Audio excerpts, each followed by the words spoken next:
A concerning early season severe weather outbreak is going to be impacting Dixie Alley early next week, and in this video we are going to be giving you all the details that you need to know on that storm and several more that are going to come in the near future here in the United States. So let's go ahead and get right into it, but before we do, make sure to click that like and subscribe button down below as we do severe weather coverage every day on the channel, and let's go ahead and get right into it. So if we take a look at the Storm Prediction Center outlook for today, we can see that we really haven't had anything to worry about. We have actually been watching some snow in portions of New England that has actually been reducing visibility in significant ways at times, but as of right now, things are pretty calm. But as we move into tomorrow, we have a marginal risk of severe weather for sections of the Texas Panhandle, western Oklahoma, and southwestern Kansas, as we are going to have a line of storms move through sections of those states in the afternoon time hours that is going to have the capability to produce a couple of brief tornadoes. The Storm Prediction Center currently has a 2% tornado risk over sections of far southwest Oklahoma and the eastern section of the Texas Panhandle, a very small chance of some damaging winds of 60 to 70 miles an hour as well, and then maybe a couple of isolated large hailstones. So that is going to be the precursor to our bigger storm that we've been talking about that's going to be coming early next week. If we take a look at Monday's outlook, we can see something very similar. This is going to be the day building up to Tuesday, the biggest day of this outbreak. Now, Monday could still be somewhat significant, and I actually would not be surprised to see a slight risk of severe weather get added, maybe for a damaging wind threat. But as of right now, we're mainly just going to be talking about isolated hail, wind, and brief tornadoes and landspouts across sections of Oklahoma and North Texas. Now, as we move into Tuesday, this is where things get very concerning. We have a day 4 enhanced risk of severe weather, and originally this was a day 6 enhanced risk of severe weather, which, if you're not aware, is something that has only ever happened a few times before, and every time that it has happened, it has led to a significant and prolific tornado outbreak that is remembered for decades. So what do we need to be worried about? Well, we're going to break that down more whenever we take a look at the models here, but the main things that you should take away from this risk as of right now are the locations. Now, this will change with time. However, it has been pretty consistent on this enhanced risk encompassing sections of northern and central Mississippi, northern Louisiana, eastern Arkansas, the Boot Hill of Missouri, and southwestern sections of Tennessee, with the slight risk in the yellow shaded region surrounding that, including over 20 million people across sections of the Mississippi Valley. Now, this is going to be a very significant severe weather threat, but after that, we are going to see the remnants of these storms and move into sections of the east coast of the United States, where we could be talking about severe thunderstorms and isolated tornadoes down into sections of the southeast, and maybe some gusty winds even into sections of southern New England. So that is going to be the SPC outlook for the next several days. But if we take a look at the RGEM model here, we can see what's actually going to be happening at the surface. So we can see that later tonight, we are expecting some rain and snow showers to develop across sections of the higher elevations of New Mexico and Arizona, and that moisture is actually what is going to lead to our massive severe weather outbreak here across sections of Dixie Alley. We can see that we are going to have some thunderstorms develop by early morning time tomorrow, and those are going to be the ones that promote a brief severe weather threat across sections of the Texas Panhandle, Oklahoma, and extreme southwestern sections of Kansas. But by tomorrow night, we could be talking about leftovers of that in the DFW Metroplex.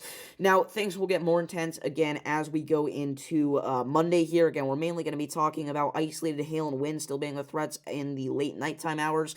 Around 9 p.m., there actually has been some consistency with the RGEM and other models that we could have a couple of discrete supercells move across sections of the Red River Valley, so we could be talking about an isolated tornado if that were to occur.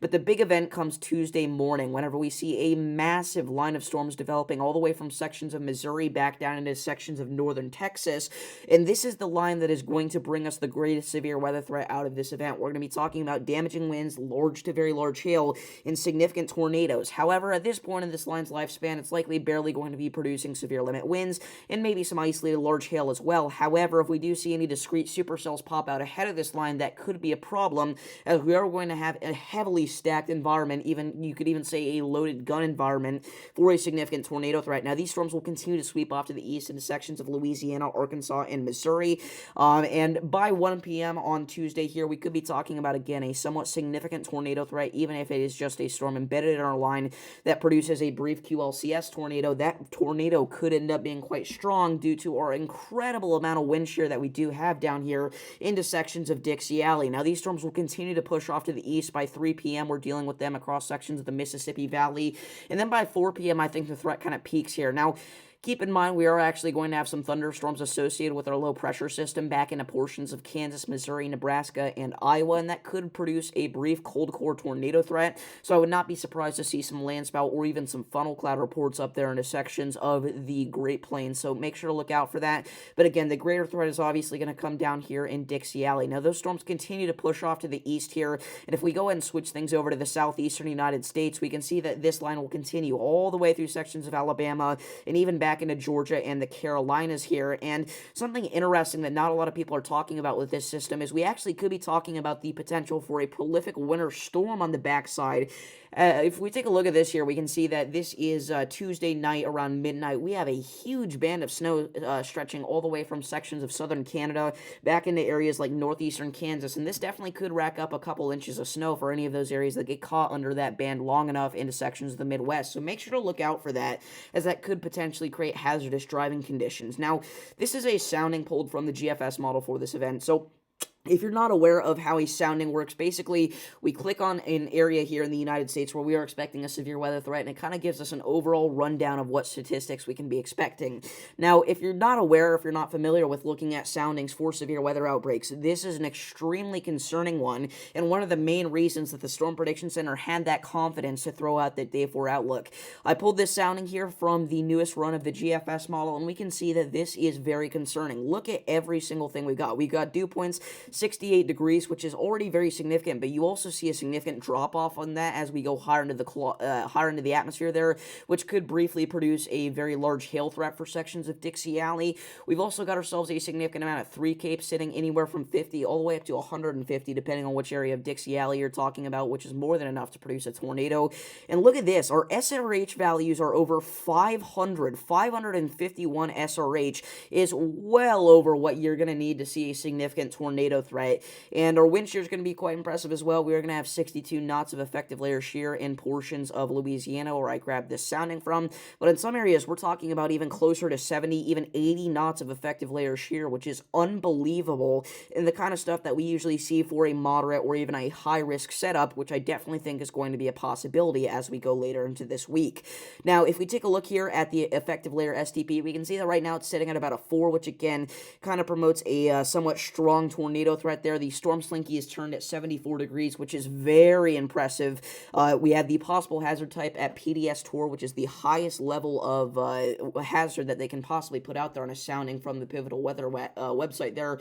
This photograph here is very, very impressive, showing a whole lot of instability. I mean, this is just a classic photograph that we see with almost all of our major tornado outbreaks. So, again, not good. However, this is all dependent on if we see discrete supercells out ahead of our line of storms. Again, if we just get that line, we may scrape by with only a few strong tornadoes. However, if we do get discrete supercells out ahead of that line, I don't want to be dramatic, but we could be talking about the biggest tornado outbreak of the year. So again, make sure that you are staying aware, being prepared, have multiple ways to receive alerts, and subscribe with notifications on, because we are going to be live for this event. Now, finally, I want to take a look at the GFS model's long-term forecast here for the United States, because this is going to be not a one-time thing. I mean, we're talking about a very active pattern here in the United States over the next few weeks. So here's our severe weather event. Again, winter storm on the backside for sections of the Midwest and Ohio Valley, and eventually northern New England. But after that sweeps through, we are very quickly going to be talking about another winter storm potential across sections of the Midwestern United States for the potential of a couple inches of accumulation, which usually we wouldn't be too concerned about.